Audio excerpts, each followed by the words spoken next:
بسم الله الرحمن الرحیم. د ټول نه مخکې زه ټولو پښتنو بایګان ته د اختر مبارکي وایم.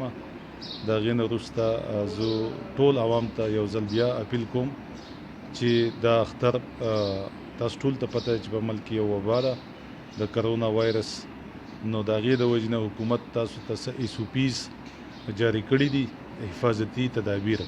نو که زمونږ ټول ملګري زمونږ ټول پښتانه وروڼه په دې باندې عمل وکړي نو انشاءالله مونږ به د دې وبا نه ځان محفوظ وساتو او مونږ به خپل بچي او خپل مشران هم محفوظ وساتو.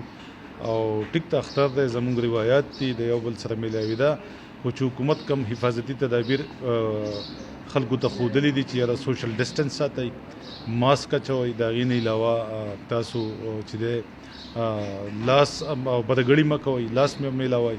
نو که انشاءالله مونږ په خپله باندې هم په دې باندې عمل کوو او تاسو ټول ته دا اپیل دی چې په دې باندې تاسو عمل وکړئ، نو انشاءالله مونږ به د دې وبا نه محفوظ شو. دویم، تاسو ټول ته پته ده چې په کراچۍ کې کومه سانحه شوې ده، کم د PI جاز او په هغې کې تقریبا 70 کسان سره د عملې چې کم کسان شهیدان شوي دي، نو د هغو د مغفرت لپاره هم دعا کوو چې دا یو لویه سانحه ده.